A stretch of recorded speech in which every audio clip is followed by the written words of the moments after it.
Welcome to this slide presentation of a brief review of the development and use of audit check sheets. My name is Bill Martin, President of Martin Business Consulting Incorporated, and I will guide you through this process through the next few slides. The following is a brief review highlighting the development and use of an audit checklist for a manufacturing or business organization. A fictitious procedure is used to demonstrate the process of developing checklists that give the auditor a strong starting point. This activity goes a long way to ensuring a thorough internal audit. This skill is invaluable to an effective and comprehensive internal audit program. Mastery of this skill by the internal auditor adds greatly to the overall audit program within an organization. This skill applies to the internal audit for many of the international standards utilized by manufacturing and business today. Setup Procedure SOP 101 is a procedure we're going to break down and use in this process of developing this checklist. The auditor in the development of the checklist must account for each requirement of the procedure. Some items are accounted for by questions the auditor will ask to the responsible persons operating this process. Other items are accounted for by direct observation of the auditor or by review of records. Our procedure, Setup Procedure SOP 101, goes through the steps to set up a machining activity in a manufacturing operation. Here we're ready to develop this checklist. Note the 5 steps in the procedure, Setup Procedure SOP 101. 5.1 states the utility person will do machine setups per the production schedule.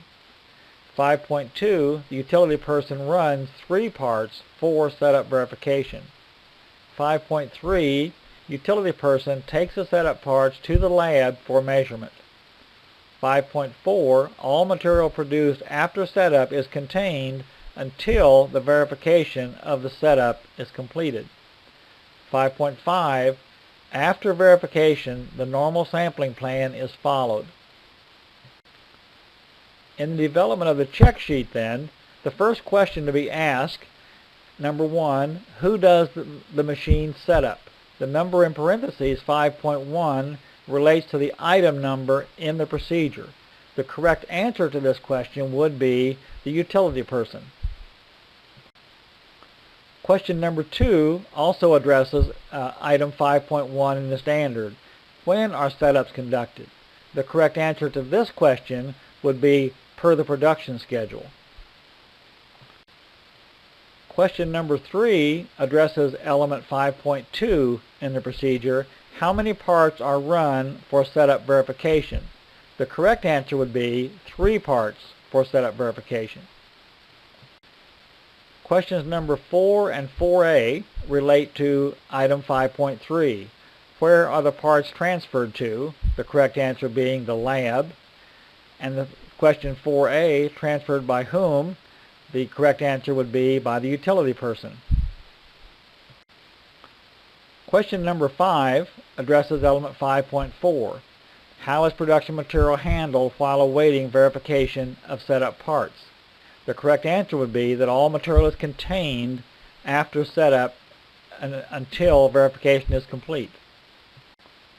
Question number 6, how is the process controlled after part verification? Addresses item 5.5, and the correct answer would be that the normal sampling plan is followed.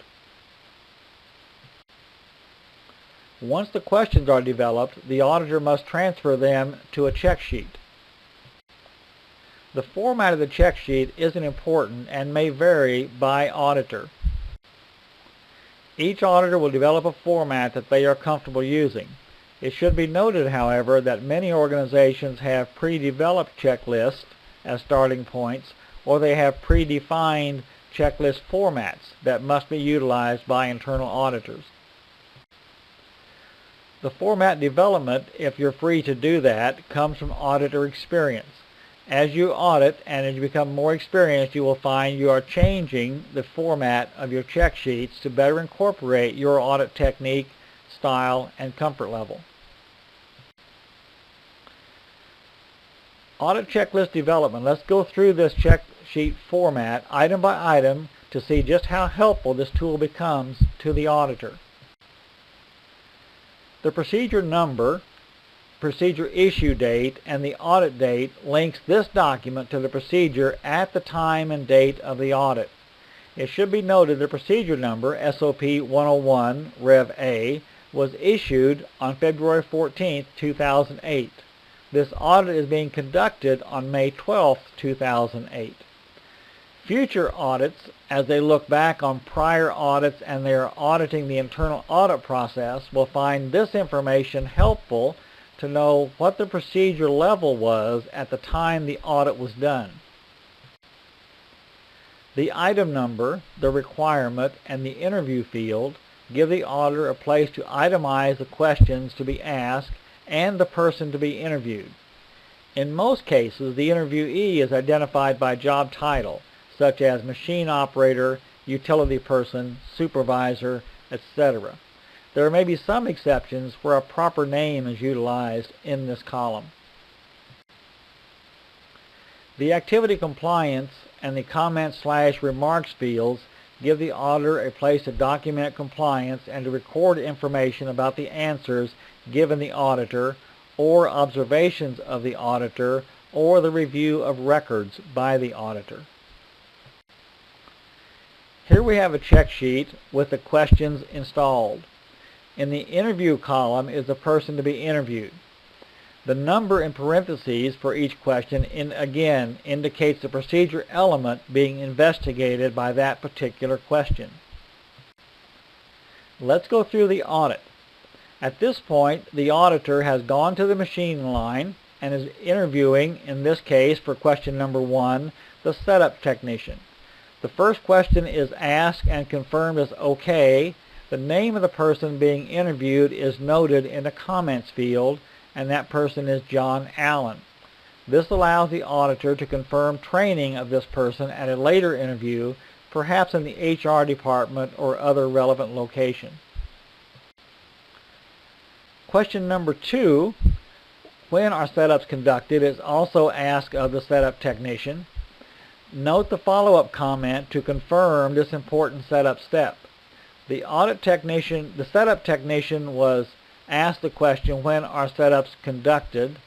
The answer given was appropriate and the activity was marked as compliance, but the auditor did confirm this answer by lab inspection records and the production schedule for the past 4 setups, verifying the setup technician's answer. Question number 3, how many parts are run for setup verification, was again asked by to the setup technician. Per the setup person, only 2 parts are being taken to the lab to verify setup. Inspection records indicated in the lab indicate this to be a true statement. Therefore, it is not compliant. The procedure in item 5.2 required 3 parts to be taken to the lab and measured to verify setups.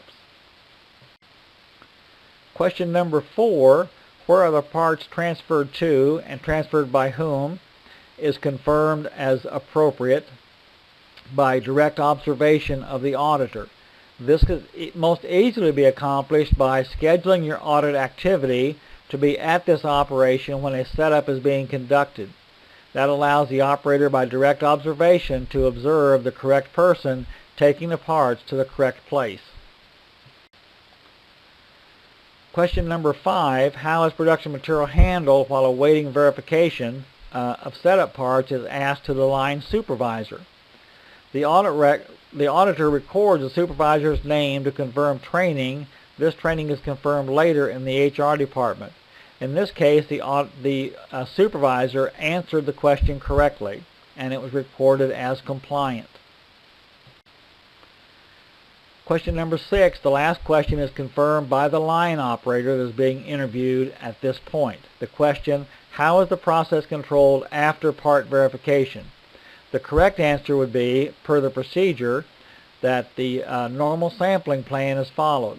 The auditor confirms proper process control by verifying inspection records that correspond to the job instructions for this operator. This completed check sheet now becomes part of the audit record. This is valuable objective evidence for surveillance audits and future internal audits, giving objective evidence that the procedure in question was thoroughly audited. It is also a document that the internal auditor will utilize as they prepare their audit report and their non-compliances, and those are written up from notes recorded on this checklist. Thank you for sitting through this presentation. My sincere desire is that everyone benefits from these presentations. If you do have additional questions, please contact Bill Martin, that's me, President of Martin Business Consulting Incorporated, at the email or the phone number given on this slide. Once again, thank you for your time and attention.